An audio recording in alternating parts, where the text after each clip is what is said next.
నమస్కారం. Doctor BR Ambedkar university department of public administration అందించే టెలికాన్ఫరెన్స్కి స్వాగతం. Today we are going to discuss comparative public administration concept and significance. For the discussion, involving in the discussion, we have with us today Professor Vayunandan, former professor of IGNOU and formerly Vice Chancellor YCMOU Nasik. And we have another expert, Professor G. Sudarshanam garu, retired professor of Hyderabad Central University. And the discussion will be for about 30 to 40 minutes. And the viewers can also intervene and ask any questions and their doubts for clarification. For asking the questions, please note down the number, that is 040-23680-456. For the convenience of the viewers, I repeat the number once again, that is 040-23680 and 456. And most of the people know that comparative public administration is the youngest discipline among the disciplines of social sciences. It has its own significance and risen to prominence after Second World War because of various reasons. In this context, to discuss the concept of comparative public administration and various aspects concerned with this, we have already told you Professor Vayunandan and Professor Sudarshanam. To begin with, let me ask Professor Sudarshanam, sir, why CPA evolved and how it differs from public administration? Comparative public administration అంటే మన తెలుగులో తులనాత్మక పాలన అని అంటున్నాము. So comparative public administration evolved over a period of time, though it is a recent phenomena, recently originated, but it has a long history of its own. We generally say that comparative public administration started in 1960s with F.W. Riggs, under the leadership of F.W. Riggs, the formation of comparative public administration group in America. We consider that as a discipline, starting of the discipline of public administration.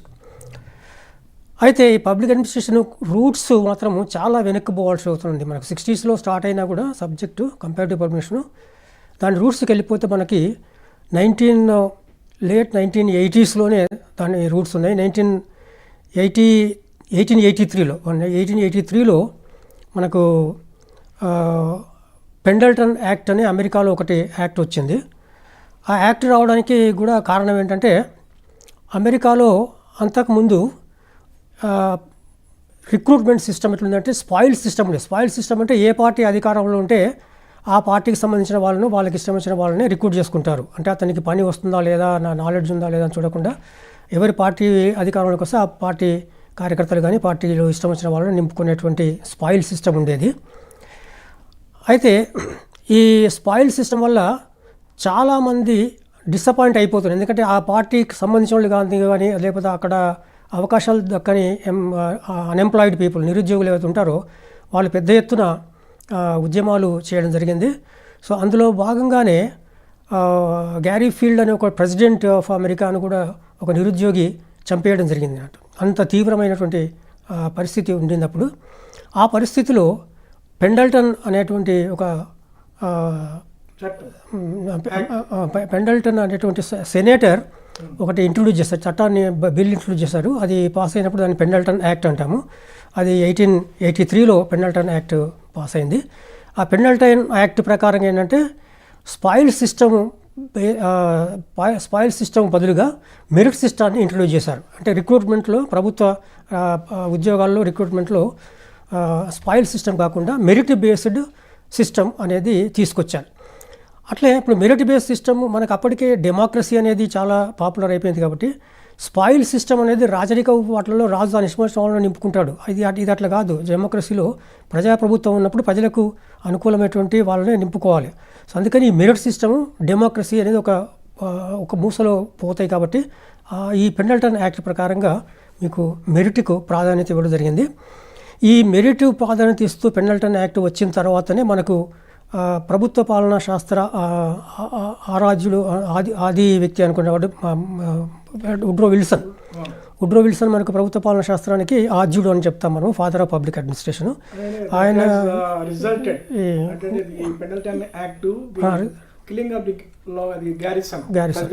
America resulted in ఏంటంటే ఇది adapting the merit based system అని చెప్పి system అంటే మీ ప్రకారం ఏంటంటే previously the politicians use to have their own people, their followers, their supporters into administrative systems. So that is the reason why an employee has killed the president of America, Lord Garrison. So that resulted in searching for other best methods. So అది మీరు అంటారు అనమాట. దాంతో పాటు దాంట్లో భాగంగానే మనకు Wilson Woodrow father of public administration origin of public administration గురించి రాసేటప్పుడు పాలిటిక్స్ నుంచి పబ్లిక్ అడ్మినిస్ట్రేషన్ సపరేట్ చేయాలని చెప్పాడు ఆయన. ఎందుకంటే పాలిటిక్స్ కనుక కలిస్తే మనకు మళ్ళీ పక్షపాత ధోరణి వస్తుంది కాబట్టి మీకు దాన్ని సపరేట్ చేసి మెరిట్ బేస్డ్గా తీసుకోవాలనేటువంటిది విల్సన్ అందుకని పబ్లిక్ అడ్మినిస్ట్రేషన్ సపరేట్గా చదవాలని చెప్పాడు. Okay, and how we are calling the comparative public administration and what is the difference between comparative public administration and public administration? ఇప్పుడు పబ్లిక్ అడ్మినిస్ట్రేషన్ మొదటి నుంచి ఉన్న సబ్జెక్టు 1887 నుంచి. పబ్లిక్ అడ్మినిస్ట్రేషన్ అనేది ట్రెడిషనల్ అప్రోచ్, అది ఒక స్టడీ అంటే స్ట్రక్చర్స్ను మాత్రమే స్టడీ చేయటము, ఫంక్షన్స్ను స్టడీ చేయటము. దాంట్లో ట్రెడిషనల్ ఏంటంటే ఒకటే కల్చర్ మనం స్టడీ చేస్తాము, ఒకటే ఇన్స్టిట్యూషన్ స్టడీ చేస్తాము, అంటే culture specific class culture. So దానికి భిన్నంగా కంపారిటివ్ పబ్లిక్ అడ్మినిస్ట్రేషన్ అనేది cross cultural, cross national, comparing different systems, different organisations study చేయడం వల్ల ఏ ఆర్గనైజేషన్లో ఏమేమి మంచివి ఉన్నాయి, ఏ ఆర్గనైజేషన్లో ఏమేమి చెడులు ఉన్నాయి, ఇవి అంటే success and failure or limitations and difficulties in one system compare చేస్తూ మనము ఒక అనుభవాన్ని, ఒక ఇన్స్టిట్యూషన్లో ఉండే అనుభవాన్ని, ఒక దేశంలో ఉండే అనుభవాన్ని, ఒక కల్చర్లో ఉండే అనుభవాన్ని ఇంకో కల్చర్లో ఉండే అనుభవానికి తీసుకోవచ్చా? కల్చర్ 2 పాయింట్స్ ఉన్నాయి. ఒకటి ఏంటంటే 1887లో ఉడ్రో విల్సన్ గారి ఫేమస్ ఎస్సే వల్ల పబ్లిక్ అడ్మినిస్ట్రేషన్ బాగుంది యాజ్ ఎ డిసిప్లిన్. ఇంకోటి ఏంటంటే కంపారిటివ్ పబ్లిక్ అడ్మినిస్ట్రేషన్ మీరు అంటున్నారు కాబట్టి 1960లోనే అది ప్రారంభమైంది, కానీ ముందు కూడా దాని ఉన్నాయి చరిత్ర.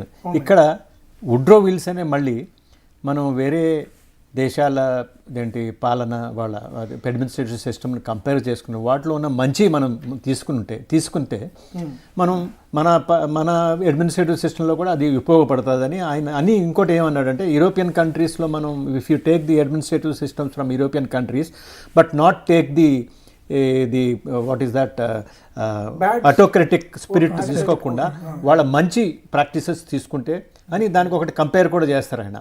If I say A murderous person sharpening a knife, I will try to adopt that sharpening of knife, not the intention of murdering a person. The of sharpening, not the technique అదే same.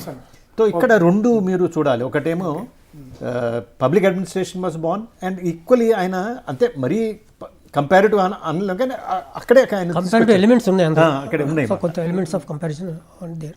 Okay, and ఇప్పుడు మీరు చెప్పిన examples ఉన్నాయి కదా, 2 examples. Is there any other example? Suppose Woodrow Wilson has given a beautiful example of a murderous fellow sharpening his knife, and according to him we can take the way of how we can sharpen the house without the intention of killing a person. So that is one thing. And is there any other examples of giving importance to comparative approach? Like if you take Lenin also. Yeah. When Lenin was invited the helm of affairs in Russia, okay, he invited F.W. Taylor. Yes. Saying that that is because in spite it is adopted in the democratic countries, whereas Lenin is a communist country. He said that is not the important is how best we can bring efficiency and economy. So that way it is a part of comparison only. Okay. And equally other is Elton Mayo's Hawthorne experiments, where first time in the history of study of administration, or he said informal organizations are very important to know about the formal organization, and functioning of formal organization has impact on informal organization. Yes sir, మీరు మంచి మనకు ఉదాహరణ చెప్పారు. And something is good in other countries or other cultures or other systems, we can also draw their experiences to suit our needs. That is one thing. మనకి similarly కూడా మనకి చాలా ఉన్నాయి ఎగ్జాంపుల్స్ మనకి ఇండియన్ కాంటెక్స్లో కూడా చూసినట్లయితే, if you take our own Indian constitution, we have the examples, we can quote plenty of examples. Say for example, fundamental rights, direct principles of state policy and federal systems, blah blah, everything. Comment code వచ్చింది ఒకటి borrowed bag of that is there, but thing is then and something is better and good to suit their needs. Yes, that can be drawn for the best needs of the our society. So what you are saying is our constitution is also made through comparison. So that is one thing. And coming to the causes for the growth of growth and the importance of CPA after Second World War, and we are seeing its growth or risen to its own significance after Second World War, and what are the factors contributed for the growth of comparative public administration. Professor Sudarshanam garu, please explain our students. Yeah, so after Second World War, the necessity of study of developing countries has become very important. Second world వార్లో ఏమైందంటే మనకి second world war తర్వాత కొత్తగా చాలా రాజ్యాలకి కొత్తగా స్వాతంత్రం వచ్చింది. ఆ దేశాలన్నీ కూడా డెవలపింగ్ కంట్రీస్, అవి అప్పుడప్పుడే అంటే బ్యాక్వర్డ్ ఉంటే డెవలపింగ్ కంట్రీస్గా ఉన్నాయి. డెవలపింగ్ కంట్రీస్ డెవలప్ కావాలంటే డెవలప్డ్ కంట్రీస్ నుంచి నేర్చుకోవాల్సిన అవసరం ఉంది. అందుకని ఈ సెకండ్ వరల్డ్ వార్ తర్వాత వచ్చినటువంటి నెసెసిటీ, అంటే ఒక నాలెడ్జ్ నెసెసిటీ వల్ల మనకి అమెరికన్ డెవలప్మెంట్ను కంపేర్ చేస్తూ ఇండియా డెవలప్మెంట్, ఫర్ ఎగ్జాంపుల్ ఇండియాలో ఏ రకంగా ఇండియా డెవలప్ కావాలంటే అమెరికా ఏ రకంగా డెవలప్ అయింది, దాంట్లో ఉన్నటువంటి పద్ధతులు కానీ పరిపాలన విధానాలు కానీ మనమే అడాప్ట్ చేసుకోవచ్చు అనే ఒక కంపారిజన్ తోటి అట్లా చేసుకోవడానికి అనేది ఉపయోగపడుతుంది. ఇంకొకటి ఏదో చెప్పాడు, అది ఇంకోటి ఏంటంటే మీరు అన్నట్టు ఈ కొత్త రాష్ట్రాలు వచ్చినాయని, వాళ్ళు నేచురల్గా వాళ్ళు సోషో ఎకనామిక్ డెవలప్మెంట్ ఎంత క్విక్గా చేసుకోవాలంటే మనం వేరే డెవలప్ అయిన రాష్ట్రాలు చూసుకుని వాళ్ళు మనకి అనుగుణమైన తీసుకుంటే ముందుకు పోదాం అనేది ఒక దీనివల్ల సిపిఐ. ఇంకోటి ఏంటంటే ఈ వరల్డ్ వార్ తర్వాత సెకండ్ వార్ తర్వాత వరల్డ్లో ఈ 2 పవర్ సెంటర్స్ డెవలప్ అయినాయి. ఆ పవర్ సెంటర్స్లో కొన్ని రాష్ట్రాలు ఎనెక్స్ అయినాయి, లాటిన్ అమెరికా కానీ ఇది మన ఏషియా కానీ కొన్ని ఆ కంట్రీస్ కూడా వీళ్ళు ఎలా డెవలప్ అనేది చేయాలి వాళ్ళని, ఎందుకంటే వాళ్ళు ఆ వార్ వల్ల చాలా నష్టపోయారు ఆ కంట్రీస్ అని. సో అందుకని ఈ కంపారిజన్లో చేస్తే అక్కడున్న కొన్ని డెవలప్మెంట్స్ తీసుకుని ఇక్కడ దీంట్లో మనం ప్రాక్టీస్ చేస్తే వీళ్ళని డెవలప్ చేసే అనేది కూడా ఒక ఇది అనుకుంటాం. అంటే మనకి ఇప్పుడు కలోనియల్ సిస్టమైజేషన్ అంటే కలోనియల్ పవర్స్ చాలా థర్డ్ వరల్డ్ కంట్రీస్ని అప్పుడు అనెక్స్ చేసినాయి, అంటే ఇప్పుడు వాళ్ళ కాలనీస్గా ఏర్పాటు చేసుకున్నాయి. ఏర్పాటు చేసుకున్న తర్వాత కొంతకాలం పాటు అక్కడ పాలన చేసిన సందర్భంగా ఇప్పుడు సెకండ్ వరల్డ్ వార్ తర్వాత చాలా అటువంటి కంట్రీస్కి ఇండిపెండెన్స్ వచ్చింది. ఇండిపెండెన్స్ వచ్చిన తర్వాత వాళ్ళు ఏంటంటే వెంటనే వాళ్ళ ప్రజల్ని ఎట్లా డెవలప్ చేయాలి అనే దీంట్లో they are also looking towards other countries experiences ఎట్లా ఉన్నాయనేది. ప్లస్ ఇక్కడ కూడా ప్రజలు ఏమనుకుంటున్నారు అంటే వాళ్ళ experience already expose to the colonial powers కాబట్టి ఇట్లా ఉంటే బాగుంటుందేమో అని. So aspirations పెరిగినవి.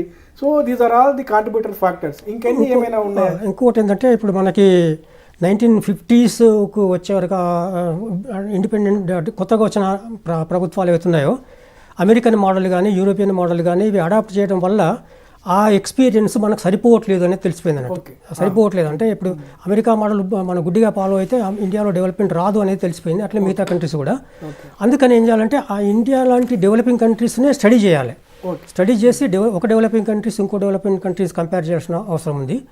చేసి ఇప్పుడు చైనా ఇండియా కంపేర్ చేస్తాం అనుకోండి, చైనా కూడా అగ్రేరియన్ కంట్రీనే, ఇండియా కూడా అగ్రేరియన్ కంట్రీనే, బట్ చైనా కొంచెం తొందరగా ముందుకు వెళ్తుంది.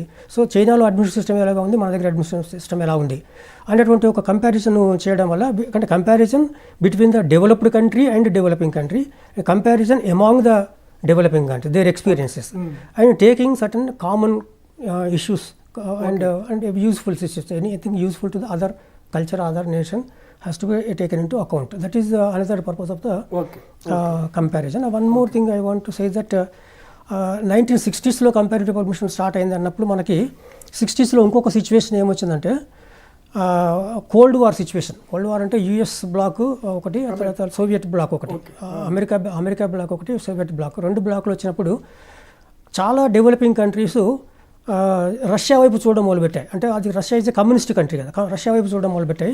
అయితే అమెరికాలో ఒక రకమైన థింకింగ్ ఏమొచ్చిందంటే ఈ డెవలపింగ్ కంట్రీస్ రష్యా వైపు చూడకుండా, కమ్యూనిజం వైపు చూడకుండా మన వైపే చూడాలి, అమెరికా వైపు చూడాలంటే మీరు కొన్ని కంపారిటివ్ స్టడీస్ చేసి ఈ దేశం అభివృద్ధి బాగుంది, ఇండియా డెవలప్ చేయాలంటే అమెరికా లాగానే డెవలప్ కావాలి, ఇండియా డెవలప్ కావాలంటే బ్రిటన్ లాగానే, ఇంగ్లాండ్ లాగానే డెవలప్ కావాలి. ఈ మోడల్స్ చూపెట్టడానికని కంపారిటివ్ స్టడీస్ చేయడం ముఖ్యంగా అదొక పర్పస్. అంటే పబ్లిక్ అడ్మిషన్ గ్రూప్ ఏర్పాటు చేయడం కానీ, ఫోర్డ్ ఫౌండేషన్ ఫండింగ్ కానీ, వాటి బేసిక్ కంట్రీస్ కూడా మనకి లైక్ ఫోర్డ్ ఫౌండేషన్ లాంటి వాళ్ళు కూడా ఎయిడ్ ఇవ్వడం, సహాయం ఇవ్వడంతో కూడా అది దీనికి ఒక ఇంపార్టెన్స్ అంటే వారికి సపోర్ట్ గా రావటం. సుదర్శన్ గారు చెప్పినట్టు ఈ కోల్డ్ వార్ వల్ల మొత్తం ప్రపంచంలో ఉన్న మొత్తం ఈ డెవలపింగ్ కంట్రీస్ మొత్తం రష్యన్ వైపు చూడటం వల్ల అమెరికాకి ఏమనిపించిందంటే ఇది మొత్తం అటే వెళ్ళిపోతే మొత్తం ఇదవుతుంది అనే ఉద్దేశంతో వాళ్ళు వేరే సిస్టమ్స్ కూడా ఉన్నాయని డెవలప్ మన ఈ కంట్రీస్ ప్రొవైడ్ చేయాలని అమెరికన్ ఎయిడ్, యూకే మన ఫోర్డ్ ఫౌండేషన్ ద్వారా చాలా స్టడీస్ చేసి వాళ్ళకి ఈ సిస్టమ్స్ని డెవలప్ చేయడానికి హెల్ప్ చేస్తుంది. అంటే కంపేర్ చేస్తూ అల్టిమేట్గా అమెరికన్ మోడల్ మంచిది అని చెప్పడం అది దానికి ఉద్దేశంగా ఉంది. ఓకే. అయితే ఇప్పుడు మనము చేసుకున్నటువంటి డిస్కషన్ బట్టి ఇప్పటికేంటంటే ఇప్పుడు చాలా మటుకు మా లెర్నర్స్కి, మా విద్యార్థులకి కంపారిటివ్ పబ్లిక్ అడ్మిషన్ అంటే ఏమిటి అనేది మనకి ఒక అర్థమై ఉండొచ్చు అని చెప్పేసి అనుకుంటున్నాను. అయితే కాకపోతే మరొకసారి అసలు కంపారిటివ్ అడ్మినిస్ట్రేషన్ ఏమిటి, అది దేని గురించి చదువుతుంది అనేది, ఎందుకనంటే మనకి రాజ్యాంగం గురించి చెప్పాము, రాజ్యాంగంలో చాలా అంశాలని మనము వేరే వేరే కంట్రీస్ నుంచి మనం డ్రా చేసుకున్నాము. ఐర్లాండ్ నుంచి direct principles of state policy, America నుంచి ఇది ఫండమెంటల్ రైట్స్, సోవియట్ యూనియన్ నుంచి ఇంకొకటి, ఈ రకంగా ఫెడరల్ సిస్టమ్ మనం కెనడా నుంచి ఇవన్నీ తీసుకున్నప్పుడు ఏంటంటే టు సూట్ అవర్ నీడ్స్. ఎందుకంటే మనకి తొందరగా డెవలప్ కావాలి.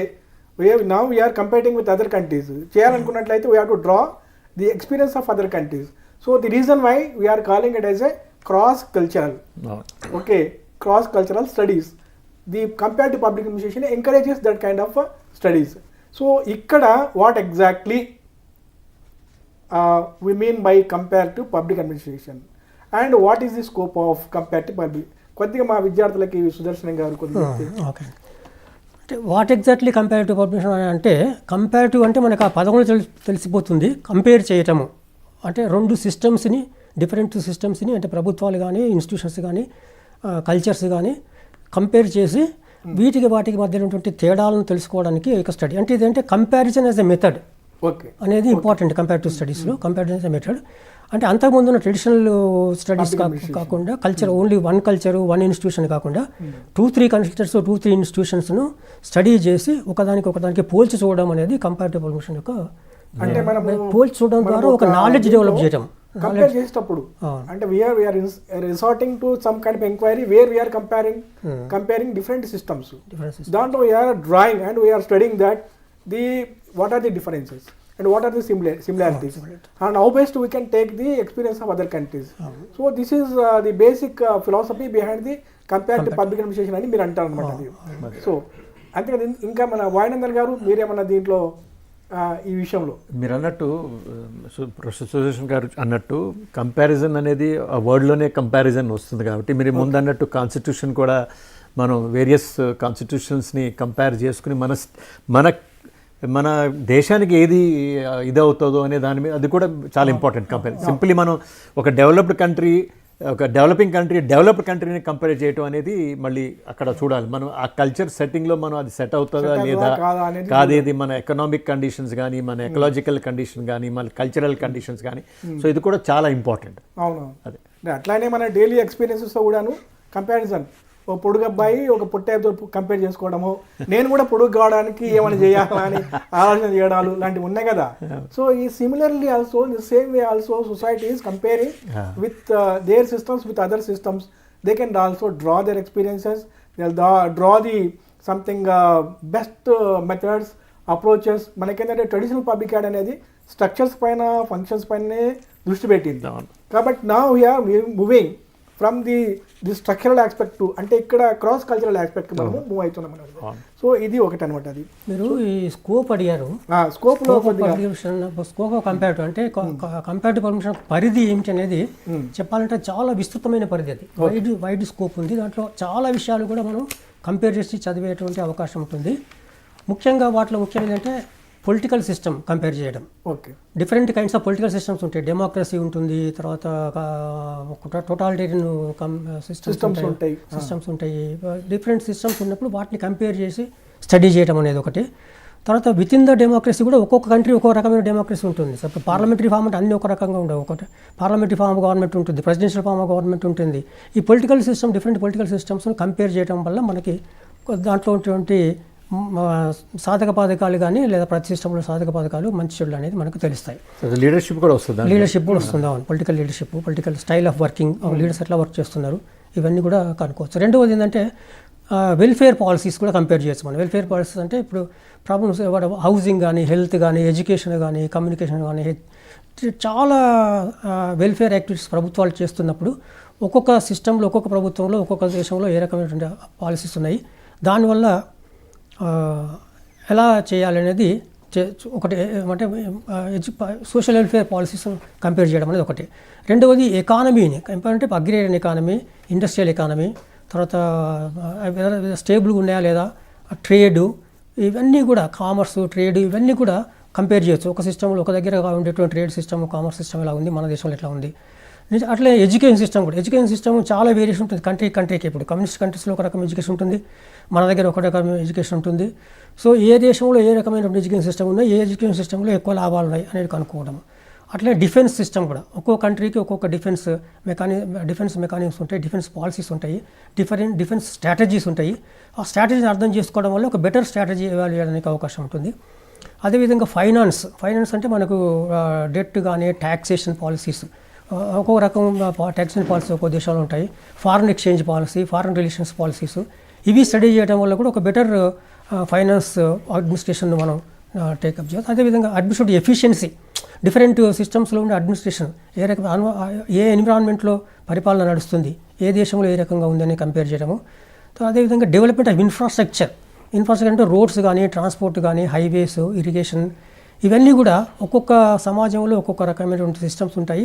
వాటినన్నింటినీ కంపేర్ చేయడం అనేది ఇవన్నీ కూడా స్కోప్ కిందకి, ఇవి కాక ఇంకా చాలా విషయాలు స్కోప్లో వస్తాయి. ఇవన్నీ కంపేర్ చేయడం వల్ల మనం ఏం చేస్తామంటే ఏది మంచిది, ఏది చెడ్డది, దాన్ని ఎట్లా ఇంప్రూవ్ చేయాలి అనేది తెలుసుకోవడానికి కంపారిజన్ అనేది పనికి వస్తుంది. దీంట్లో ఇంకోటి ముఖ్యమైనది కూడా సురేష్ గారు, లోకల్ గవర్నమెంట్. ఇప్పుడు ఏంటంటే ఇప్పుడు మీరు యూరోపియన్ కంట్రీ కంపేర్ చేస్తే మొత్తం సిస్టమ్ని, వాళ్ళకేంది central and unitary, mostly local. In between you don't have any province. Like India we have a 3 tier. So అది కూడా కంపేర్ చేయాలి. లోకల్ కూడా చాలా ఇంపార్టెంట్. అంటే ఇప్పుడు లోకల్ గవర్నమెంట్ నార్మల్లీ అంటే మనము చాలా విషయాలు ఇందులో మనం చెప్పినట్లు రాజ్యాంగమే ఇట్సెల్ఫ్ ఈజ్ ఎగ్జాంపుల్ ఆఫ్ ఒక example of comparative method approach అది. సో అట్లాగే మనం కంపేర్ టు లోకల్ గవర్నమెంట్స్ లో కూడాను మనకు చాలా ఇదివరకు మనకు ఉండే కంపేర్ టు లోకల్ గవర్నమెంట్స్ అని. అట్లాగే మనకి okay and the model based on the Scandinavian countries. So ఇవన్నీ మనకి పార్లమెంటరీ కమిషనర్స్ అని చెప్పేసి బ్రిటన్లో, ఇవన్నీ కూడాను forms part of comparative public administration. చాలా విషయాలు చెప్పారు దీనికి స్కోప్ విషయంలో సుదర్శన్ గారు. మనకి ఉదాహరణకి డెమోక్రసీ ఉందనుకోండి, అది మనకు drawn the spirit of democracy from other countries. Okay, plus దీని ఏంటంటే మనకి వేరే కంట్రీస్లో ఇంపీచ్మెంట్ ఉంది, మన దగ్గర ఇంపీచ్మెంట్ లేదు పాలసీ. సో ఇక్కడ ఏంటంటే మనకి ఏదైతే ఎంతవరకు అవసరం ఉంటుందో ఈ రకం కంపేరిటివ్ చేయడం మూలంగా we can draw their experiences, their models, their structures and their functions of various systems and we can also modify, we can adapt we can also adapt and adaptate so to suit our needs. So ఇది దీనికి there lies the చిన్న example. మీరు elections ఉన్నాయి, elections లేని కొన్ని countries లేని first round ఉంటుంది. First రౌండ్లో he has to attain percentage of votes. Okay, లేకపోతే అక్కడ ఎలిమినేషన్ అయ్యాక మళ్ళీ సెకండ్ రౌండ్ ఉంటుంది. సెకండ్ రౌండ్లో 50% రావాలి. ఓకే, సో ఒక్కొక్క రకం మనం అది అడాప్ట్ చేసుకోవాలి. మనం డైరెక్ట్ ఎలక్షన్స్ పెట్టుకున్నాం, మనం ఎంత పర్సెంటేజ్ క్వశ్చన్ కాదు, ఎంత గెలిచి ఇలా రకరకాలు మనం దాన్ని బట్టి మనం ఇప్పుడు అట్లాగే మీకు అమెరికన్ ప్రెసిడెంట్ 2 terms కన్నా ఎక్కువ ఉండలేడు. మన ఇండియాలో అలాంటివి లేవు. మనం కాన్స్టిట్యూషన్ రాసినప్పుడు కొన్ని వచ్చినాయి, ఇవి కూడా ఇది కూడా మనం కూడా కొన్ని టర్మ్స్ ఇది చేయాలి అని అవ్వలేదు. అట్లాగే కంపారిజన్ ఎంతవరకు తీసుకోవాలి, ఏది మన కల్చరల్ ప్యాటర్న్ కి సూట్ అవుతుంది అనే అంశాలు కూడా డిస్కషన్లోకి వచ్చిన తర్వాతనే అది డ్రాయింగ్. ఇప్పుడు అందుకే అన్నారు కదా, ఇప్పుడు Woodrow Wilson has given the good example of the sharpening the knifes అంటే without the intention of killing person. So that itself speaks about the significance of compared to method. So that where you don't find any ideological you have I mean best practices you can adopt from any ideology. So best practices ఎక్కడైతే ఉంటాయో మనము తీసుకోవచ్చు. So అది ఒక పద్ధతి అన్నమాట అది. So దీన్ని బట్టి మనము ఇప్పుడు కంపేరిటివ్ పబ్లిక్ అడ్మినిస్ట్రేషన్ అంటే కొంత విద్యార్థులకి మనకు అర్థమైండొచ్చు. దీని మూలంగా ఇంకా కొద్దిగా ఫర్దర్గా దీనికి సిగ్నిఫికెన్స్ అసలు ఏమైనా ఉండే ప్రొఫెసర్ వయనందన్ గారు కొద్దిగా మా విద్యార్థులకి బేసిక్ సిగ్నిఫికెన్స్ ఏంటంటే to understand the different administrative systems in different countries.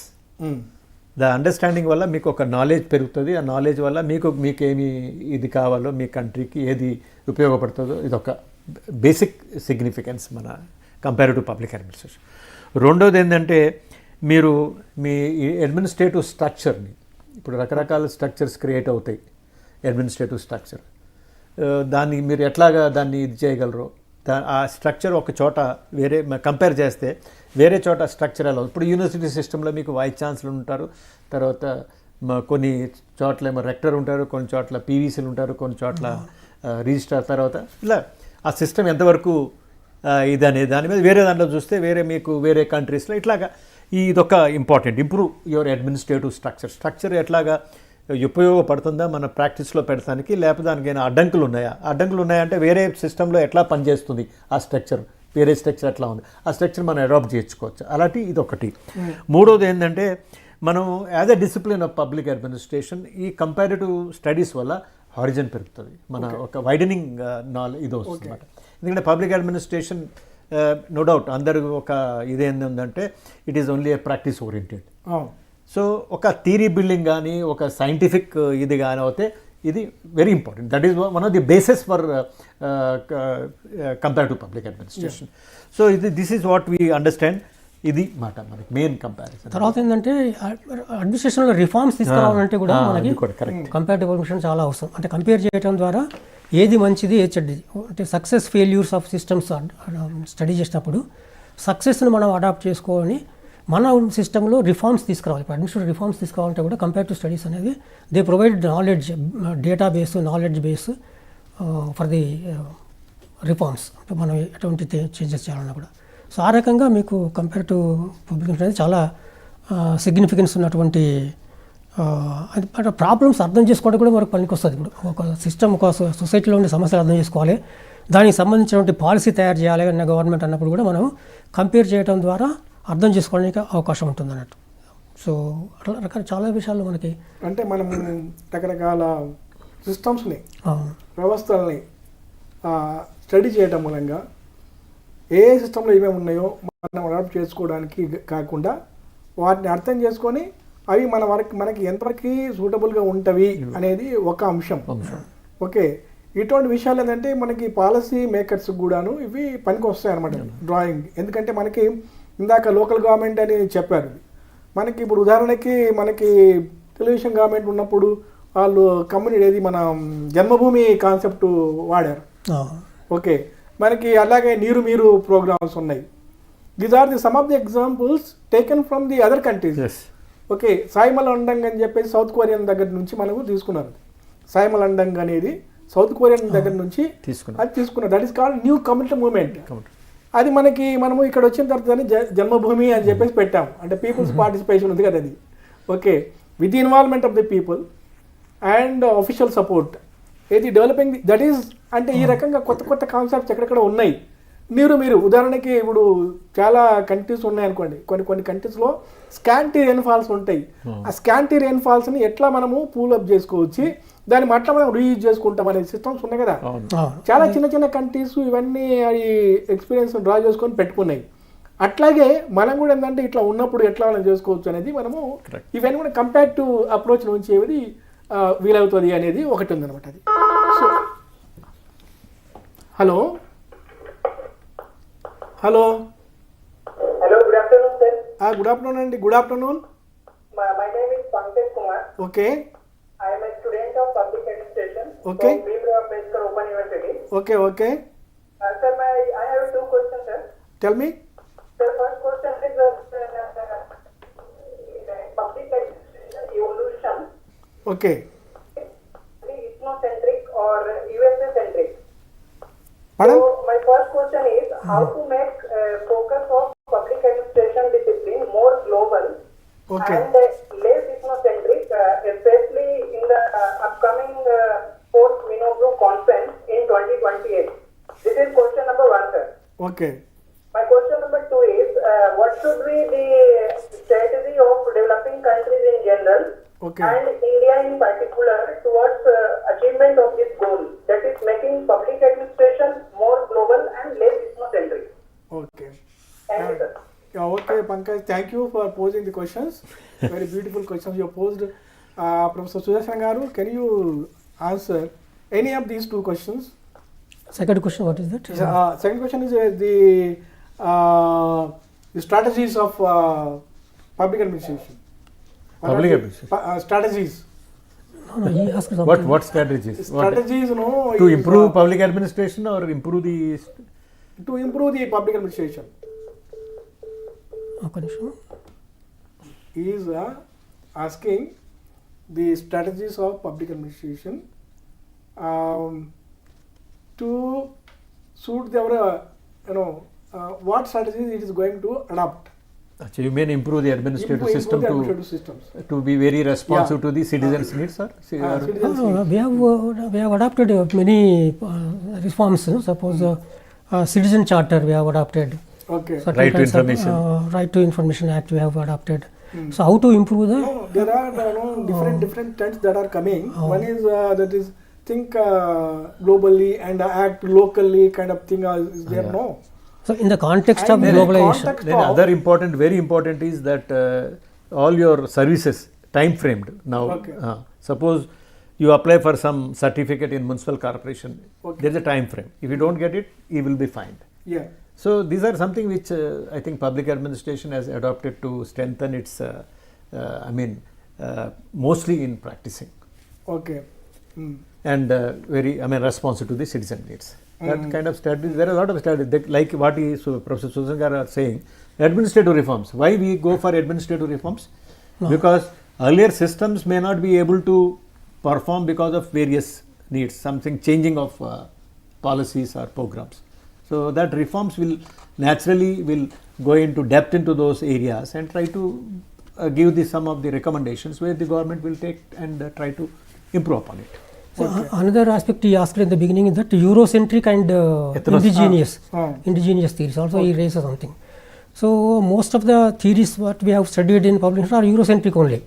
For theory of bureaucracy or other studies, we have ecology of administration developed by Ricks. All these things are basically Eurocentric, whereas the indigenous theories are developed by the Gandhi, Nehru, and these things are Ambedkar. These are also there. Indigenous theories also there. So we are trying to balance between the indigenous theories and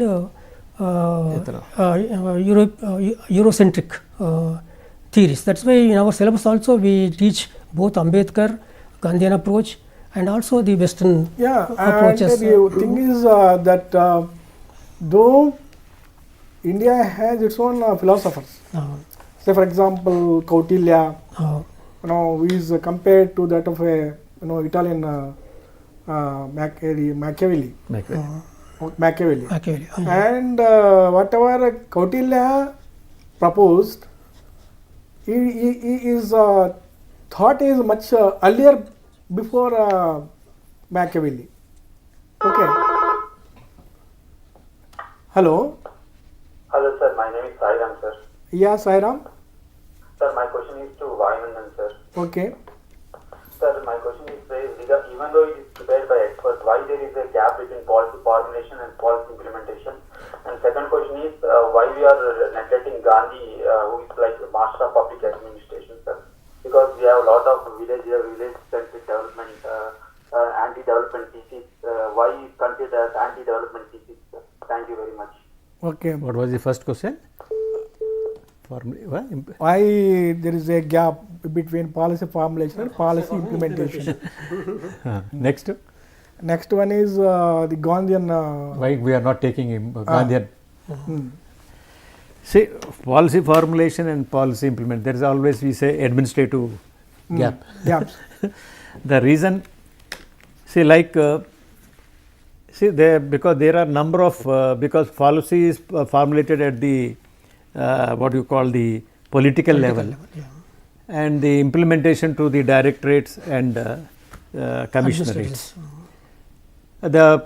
See, there are various things which really what we understand. See, I don't know, maybe it is my personal question. Other day I was discussing with the Vice Chancellor of B.R. Ambedkar Open University. He has just visited China. He said that lot of development and they don't use any of the things from outside. They have their own self-reliance and what we now call Atmanirbhar Bharat. So, what is the reason?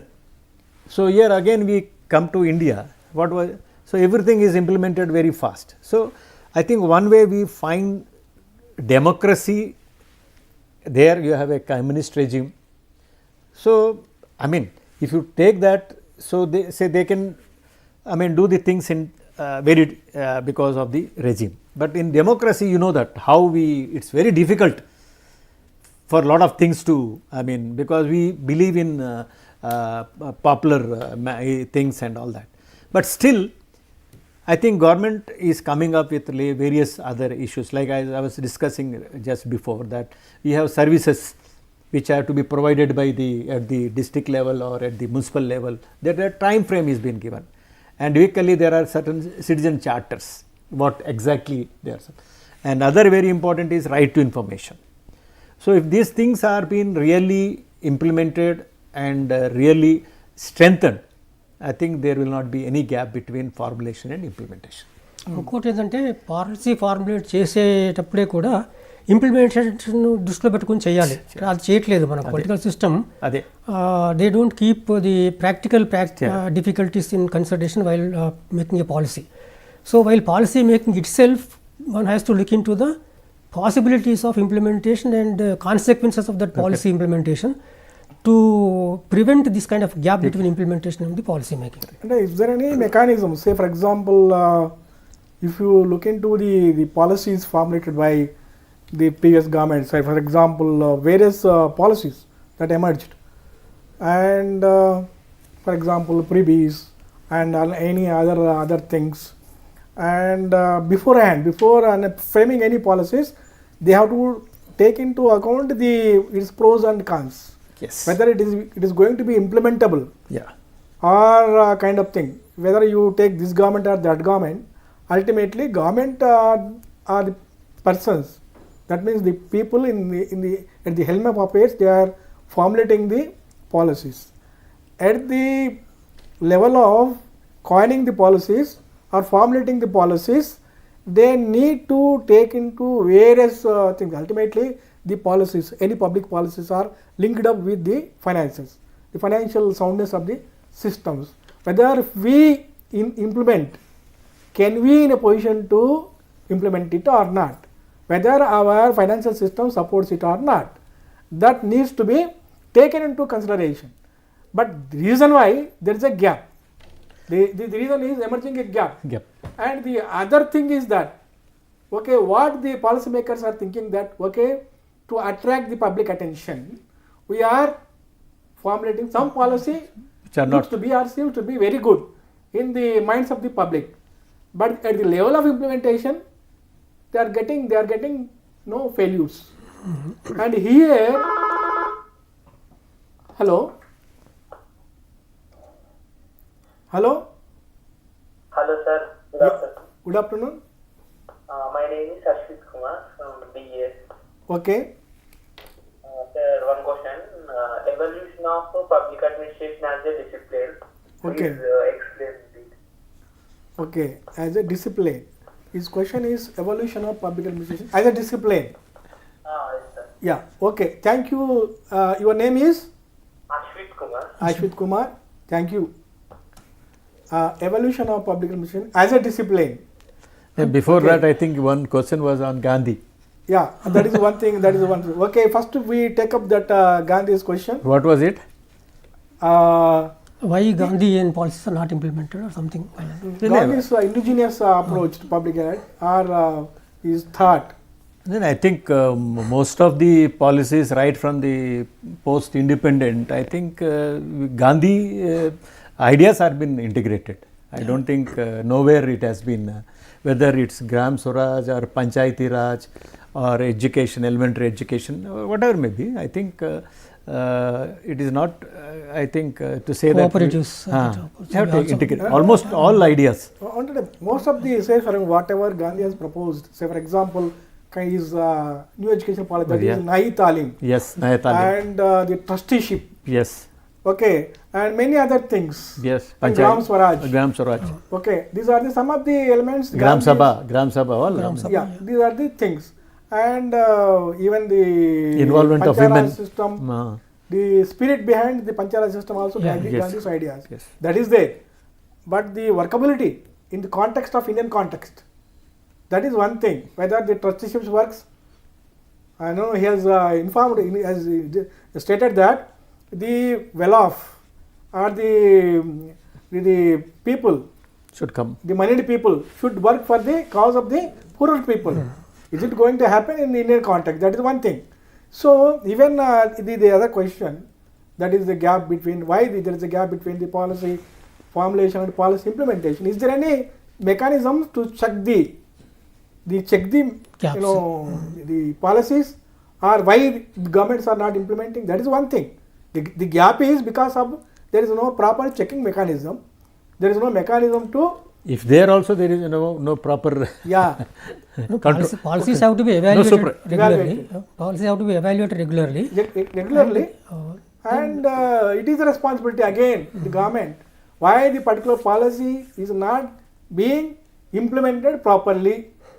That is kind of it involves. No, what you said was right. See, the problem is, like you have a IS cadre, state cadre. Why state they work? Because they have the understanding of the, what you call the field level. Yeah. Then they go to the central level. Why they go to central level? Because they are involved at the policy level. Why policy? Because they understand the what exactly at the ground level, and so they give the inputs Okay. policy. But unfortunately, at the political leadership, political leadership has its own way of. Yeah. They have their own preferences. Okay. Right, you have rightly said freebies or see, social security is one thing and freebies are one thing. Yeah. So who are really needed? So these are all something which I think they have to examine, and whether rightly you said that resources are very important, whether resources are available Yeah. or not. So that is also very important once you Yeah, promise. resources and mechanism to So implement. that is why there is a gap. That is coming. Gap is coming. These are some of the things, and the other question he has asked is evolution of public administration as a discipline. Okay, the question he has put is in the right context, because why it is not being evolved as a discipline in spite of its 100 years of history behind it. Prof. Sudarshanam garu? No, it has evolved as a discipline over a Yes. period of time. It has evolved from starting from the Woodrow Wilson in 1887 to the present context of it has been evolving and new theories have been ఆయన coming. అడిగిన purpose ఎందుకంటే ఇది evolve అయింది ఒక discipline అయిన తర్వాత దానికి అది కూడా స్టడీ చేసిన వాళ్ళకి ఒక దారి చూపించాలి కదా. అట్లనే కాదు కానీ ఇప్పుడు ముఖ్యంగా బేసిక్ ప్రాబ్లం మనకు పబ్లిక్ మిషన్లో ఏంటంటే ప్రాపర్ థియరైజేషన్ జరగట్లేదు. ఓకే. ప్రాపర్ థియరీ ఇప్పుడు పొలిటికల్ థియరీ ఉంది అంటే ఎందుకంత ప్రాపర్ అవుతుందంటే they have a strong foundation in the philosophy of political philosophy, but we don't have a administrative philosophy like A political philosophy. Okay. That kind of for example, we have some kind of for example Chester Bernard, Okay. Herbert Simon, such kind of works are not coming now. Okay. So they are the fundamental research, fundamental writings. Okay. They are relevant even now also, though they are written in a long back.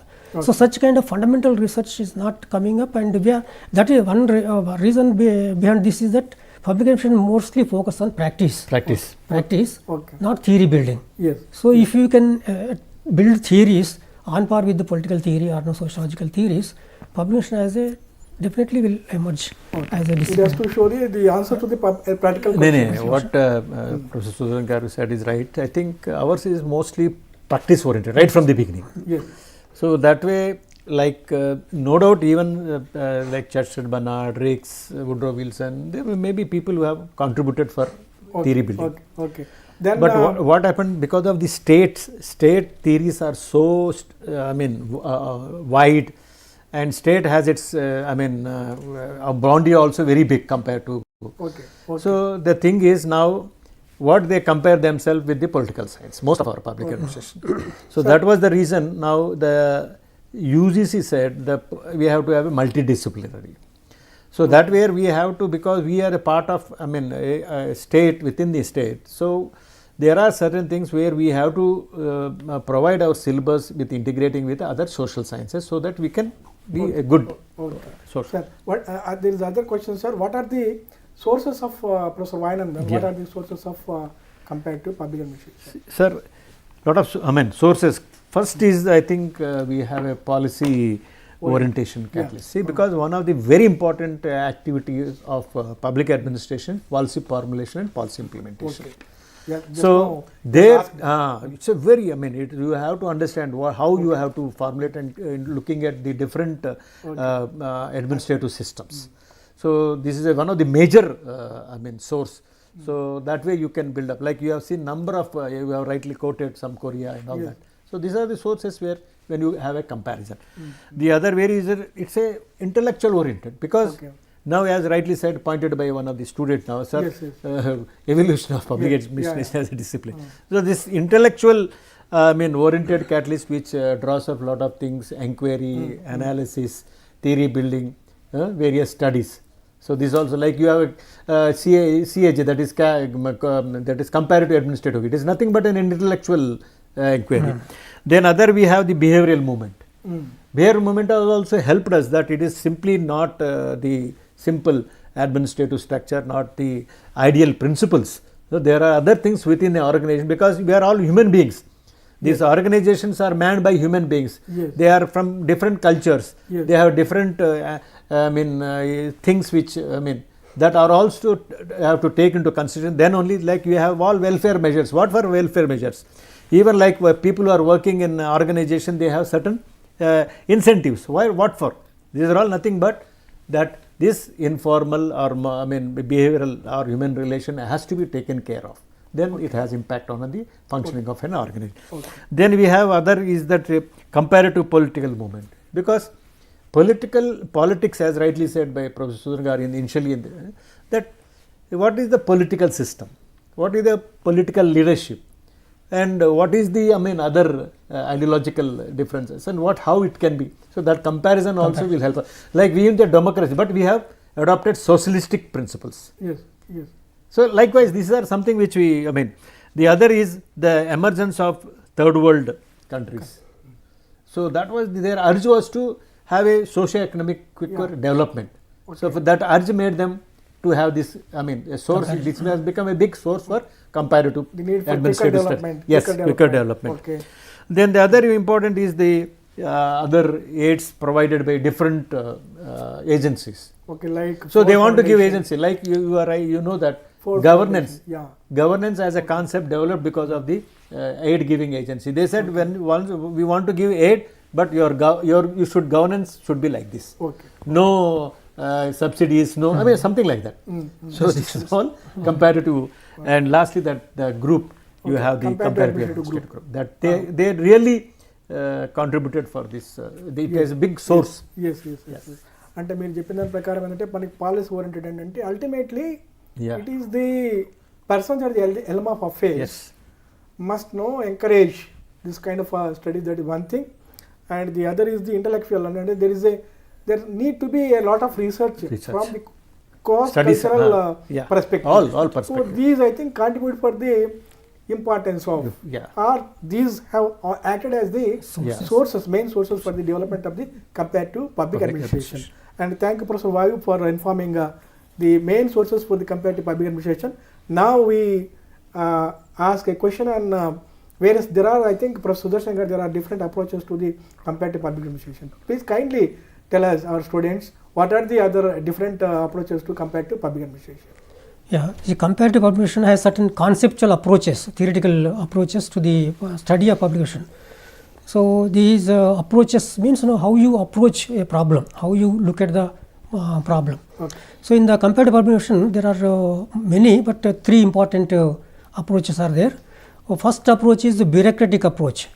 So bureaucratic approach is the try to compare the bureaucratic systems and try to analyze the basis of the functioning of the bureaucracy, which the bureaucratic model, basically whenever we talk about bureaucratic model, we talk about Max Weber's theory of bureaucracy. So Weber theory of bureaucracy, he built a model of bureaucracy called legal rational authority. So legal rational authority and bureaucracy is a legal rational authority, where he has identified certain characteristics of the legal rational authority, that is, it is merit based, it is rule bounded, it is imperialist, impersonality, hierarchy orientation, hierarchy structure of institutions in a hierarchical manner.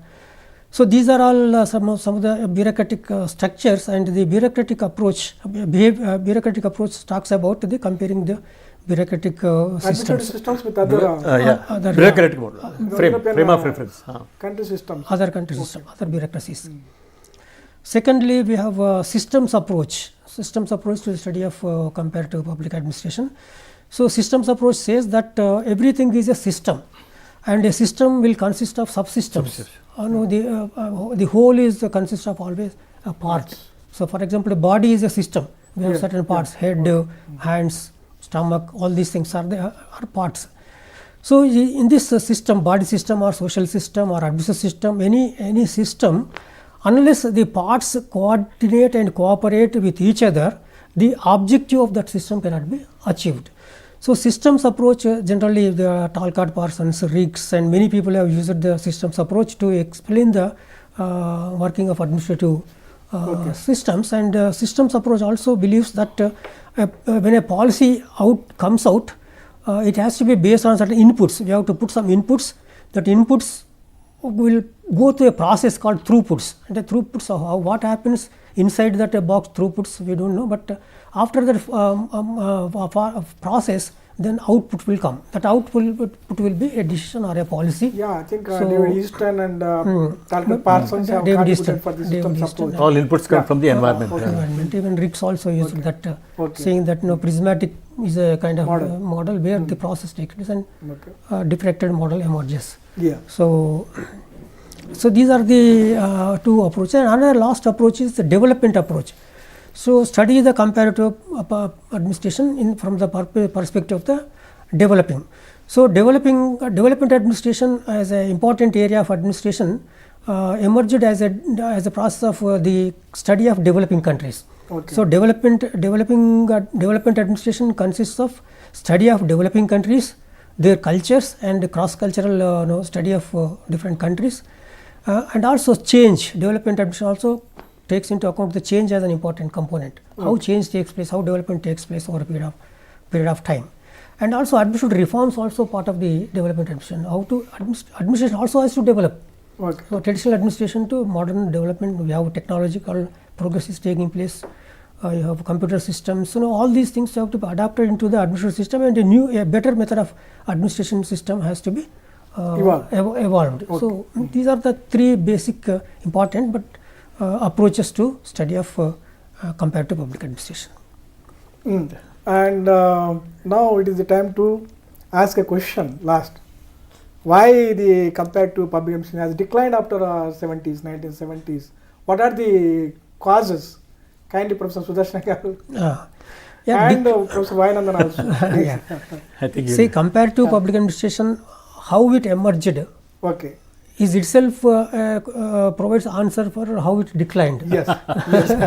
Because we said so public administration, comparative administration because there is funding from the Ford Foundation. US and institutions and Ford Foundation. And Comparative Public Group also Group helped formed it. with the help of the Ford Foundation. And superpowers. Then when that fund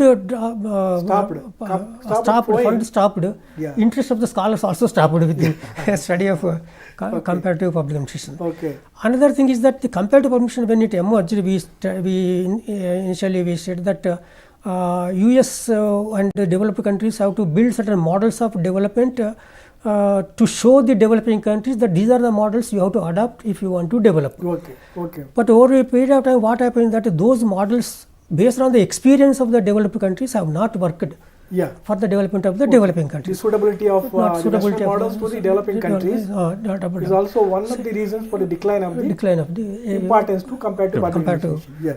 Public administration. So on the whole, this urge for comparative public administration has declined. That building of a knowledge. So basic goal of the comparative administration, you have to build a new knowledge. Yes. Even that new knowledge also has not been built Okay. over a period of time. Okay. Not much knowledge has been built. So these are some of the reasons for decline of the comparative. But as a method, it always has a relevance. So Okay. as a comparative public administration, maybe as an administrative discipline might have declined, but as a comparison as a method of It study has its of own significance. comparison as a method of study of institutions, Okay. administrative systems can never be irrelevant. Okay. It will always continue to be there, particularly in the context of globalization. You are saying one village, a global village, but you have to adopt one system to other systems. How India is adopting the Western model of how governments are withdrawing from the investments, withdrawal of investments, and giving scope for more and more scope for private participation in the development process. So in all these aspects, there is a scope for comparison. There is a scope is there. The scope is there, and Right. relevance is You still. mean to say that there is a scope for comparative public administration. Yes. But in the line of the But one more thing is that the third world, so-called third world countries, developing countries, which was that time they need more and more comparison. Now they feel that they are also developed. They are also feeling that we can give to others. Professor Sudarshanam has said that in the context of globalization, there is a need for comparative public administration, but that is there. But some people say that globalization is acting as a kind of global pillage. Global pillage, that is one criticism. Similarly, in the context of comparative public administration, there are no disadvantages. They say that there is a because there is every possibility of the moment we are drawing the experience of other countries to suit our needs, but it is turning as a negative contributors. As you said, globalization, it is dictating. Because all world countries should be like this. So that way, that comparison. At one end, we are saying that there is a lot of things to learn from the other countries. If we quote the example of the Trump, how this globalization is helping, we can say that there is no globalization You at are all. only forcing. The moment we are saying it is a globalization, they have to, every country has to invite other countries, ideas, experiences for the mutual development of all the countries. So sir, మా స్టూడియోస్కి వచ్చి మీరు చాలా విషయాలు మా విద్యార్థుల కోసం చెప్పారు. ముఖ్యంగా కంపేరిటివ్ పబ్లిక్ అడ్మినిస్ట్రేషన్ అనేది మనం అర్థం చేసుకున్నాం ఏంటంటే ఇది new youngest discipline among the social sciences. కాబట్టి అయినప్పటికీ కూడా there is a scope for it in spite of its declination after 70s. Okay, but scope chala undi, but lot many things need to be learned from the experience of other countries, and in the context, in the present scenario, ఏది మనకి ఇప్పుడు ఈ trade tariffs ఇవన్నీ చూసినట్లయితే yes definitely there is a scope for the growth of public administration. So in the light of that మీరు ఇచ్చినటువంటి మీ experiences for sharing your experience and coming to the our studios, our university, and sharing your experiences for the benefit of our students. I am very much thankful to you, sir, and on behalf of myself, my students, and from my university. Thank you, sir. Thank you.